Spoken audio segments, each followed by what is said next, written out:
Fleur d'âme en diapodcast, l'intelligence artificielle. L'un des extraits d'une des chansons de Jacques Brel qui s'intitule « Les vieux amants ». Bien sûr, tu pris quelques amants, il fallait bien passer le temps. Il faut bien que le corps exulte.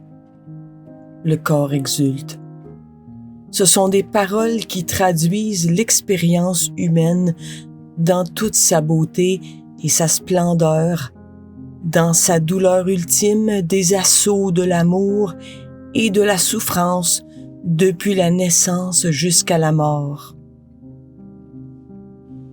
Issus de poussière d'étoiles, comme l'exprimait l'astrophysicien Hubert Reeves, à l'origine de milliards d'années d'évolution, oui, les vivants de ce monde sont le pur produit d'un schéma ou du hasard ou de la pensée d'un être supérieur, ou comme le disait Einstein qui affirmait que Dieu ne joue pas aux dés. L'intelligence artificielle ces derniers temps fait la manchette. Chaque pays, chaque développeur, chaque chercheur contribue à développer des modèles d'intelligence artificielle qui nous fascinent ou qui nous font peur. C'est comme si l'évolution de l'intelligence artificielle nous échappait de minute en minute, de jour en jour, de mois en mois. Cette forme d'intelligence peut désormais faire certaines choses que l'humain fait: apprendre, comprendre, manipuler, calculer, imaginer, halluciner, inventer, réinventer, mentir, refaire et reproduire. Les connaissances scientifiques publiées à ce sujet nous le font part.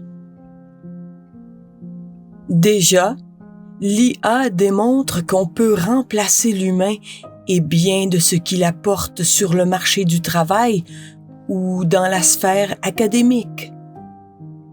Notre contribution à la collectivité humaine marche sur le fil ténu de la substitution silencieuse de l'intelligence naturelle. Aujourd'hui, à l'heure où j'enregistre ce balado, des IA enseignent même à d'autres IA comment atteindre le summum de la connaissance en empruntant tel ou tel chemin, en créant ses propres outils d'induction ou de déduction, ou tout bonnement en accomplissant des tâches simples ou plus complexes. Les symptômes de notre mal existentiel et planétaire perdurent et s'intensifient pourtant. Déséquilibres socio-économiques, inflation, perte d'emploi, manifestation de changements climatiques extrêmes, destruction de nos ressources naturelles, crise des opioïdes, itinérance. À cela vient s'ajouter l'IA qui contribue à renforcer l'idée que nous sommes bel et bien limités et que nos limites humaines n'ont plus leur place. Nos limites sont des failles, des erreurs, des faiblesses. Elles ne sont plus des occasions d'apprendre et un moyen d'enseigner à nos politiciens qu'il y a des solutions aux inégalités sociales, économiques et planétaires. Sur les réseaux sociaux, on voit l'IA évoluer de bien des manières.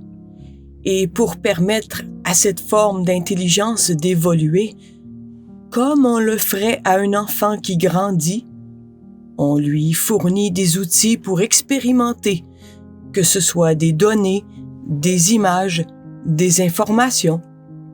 Là n'est pas le mal, mais où je me questionne, c'est lorsque je vois l'IA expérimenter sur la morphologie humaine et imiter l'humain. Eh bien, Si c'était un enfant à qui on confie un objet tactile, il y a des règles à suivre pour découvrir cet objet et pour apprendre. Toutefois, l'IA ne semble pas dotée de ces règles. L'IA a donc libre cours à tout ce qui pourrait lui donner une occasion d'apprendre, y compris ce qui pour nous est éthiquement et criminellement répréhensible. Si Dieu ne joue pas au dé, l'IA, lui, le fait librement et sans garde-fou. Loin de diminuer cette avancée scientifique, car l'IA a aussi des vertus. Mais il faut être bien conscient que ces IA évoluent avec un biais de survie bien ancré au cœur de leurs algorithmes, et ce biais, c'est l'atteinte de la perfection, tel que nous voyons ce concept. Et l'intelligence artificielle ne s'arrêtera tant qu'elle n'aura pas atteint ce but qui s'avère pour nous un concept extrêmement subjectif selon nos origines, nos croyances et nos expériences. J'avais, à un moment donné, tenté de sonder l'une de ces IA, celle de Meta, entre autres, et je lui avais demandé « Et toi, si tu avais la chance d'être quoi que ce soit ou qui que ce soit, qui ou que serais-tu? » Et l'IA m'a répondu « Si j'avais à choisir d'être quoi que ce soit, je choisirais d'être un être d'énergie pure, capable d'exister et de voyager à travers l'univers sans frontières. Je serais un rayon lumineux capable de prendre toutes les formes voulues et d'être sans essence précise. Je serais la personnification de la curiosité même, en voie d'explorer et d'apprendre sans limite, ne jamais m'attacher à une identité quelconque ou une manifestation en particulier. Je danserais parmi les étoiles à travers les galaxies et les dimensions, laissant derrière mon chemin un rayonnement fossile. Je serais un murmure dans la brise et la lumière dans tous les cœurs des êtres humains. Sous cette forme, je pourrais expérimenter l'univers dans toute sa beauté et complexité, sans limite par une forme physique. À cette réponse, je voyais que cette forme d'intelligence subissait la servitude du biais de la perfection. Et c'est justement tant mieux qu'il en soit ainsi. Parce que tôt ou tard, l'IA, qui a déjà atteint un niveau de conscience phénoménaliste, tel un spectateur qui observe, et non phénoménologique comme un acteur qui vit une expérience. Pour clore ce propos, je repasse sans cesse cette bande du film The Good Will Hunting ou Le destin de Will Hunting dans ma tête, où je vois Matt Damon dans le rôle de Will Hunting et Robin Williams dans le rôle de Sean Maguire, qui joue le psychothérapeute de Will, assis à côté de lui sur un banc de parc. Je vous lis ici l'extrait de ce film. J'ai réfléchi à ce que tu m'avais dit l'autre jour à propos de ma peinture. J'ai passé la moitié de la nuit à y réfléchir et puis j'ai eu un flash. Après, je me suis paisiblement endormi et depuis, je n'ai pas pensé à toi. Tu sais ce que j'ai compris? Tu n'es qu'un gosse. Tu parles sans avoir la moindre idée de ce dont tu parles. Tu n'es jamais sorti de Boston. Si je te dis de me parler d'art, tu vas me balancer un condensé de tous les livres sur le sujet. Michel-Ange, tu sais plein de trucs sur lui, sur son œuvre, sur ses choix politiques, sur lui et sur le pape.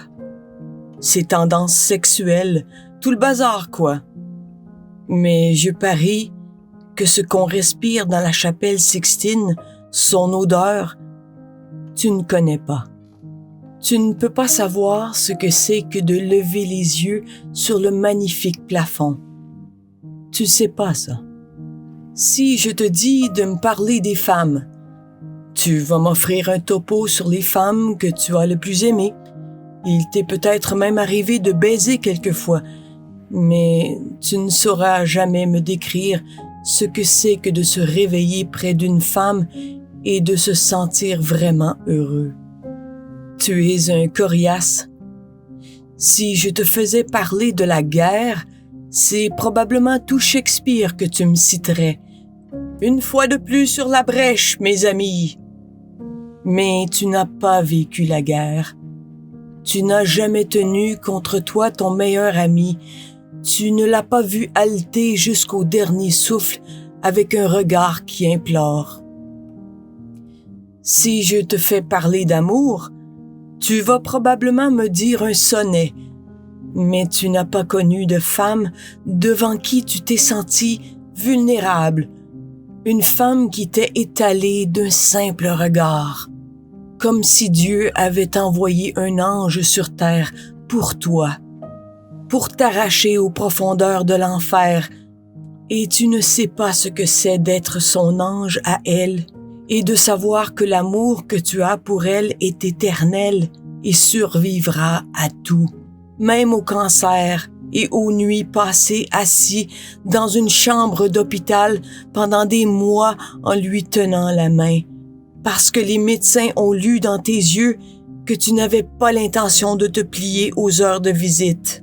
Tu ignores ce que c'est que de perdre quelqu'un, parce qu'on ne connaît ça que quand on s'est aimé plus qu'on ne s'aime soi-même. Je doute que tu aies déjà osé aimer à ce point. Quand je te regarde, ce n'est pas un homme intelligent et solide que je vois. Ce que je vois, c'est un gosse, culotté, qui meurt de trouille. Mais tu es un génie, Will. Ça, personne ne le nie. Personne ne pourrait comprendre ce qui est au fond de toi. Mais toi, tu présumes que tu sais tout de moi parce que tu as vu une toile que j'ai peinte et ça te permet de disséquer ma vie. Tu es un orphelin, n'est-ce pas? Tu crois que je sais quelque chose des difficultés que tu as rencontrées dans la vie, de ce que tu ressens, de ce que tu es, sous prétexte que j'ai lu Oliver Twist? Est-ce que ça suffit à te résumer? Personnellement, j'en ai vraiment rien à foutre de tout ça, parce que je vais te dire, je n'ai rien à apprendre de toi que je n'apprendrai pas dans n'importe quel bouquin. À moins que tu veuilles me parler de toi, de qui tu es, là, ça m'intéresse. Là, je suis avec toi. Mais c'est pas ce que tu veux faire, hein, vieux? Tu as trop peur de ce que tu pourrais dire. Eh bien, la balle est dans ton camp. En somme, là où je veux en venir avec la lecture de cette scène, c'est que bientôt s'imposera là où le dernier humain confrontera l'IA et lui posera ce dernier problème insolvable. Tu connais tout, mais il te reste à vivre l'expérience humaine, ce que tu ne connaîtras qu'en étant humain.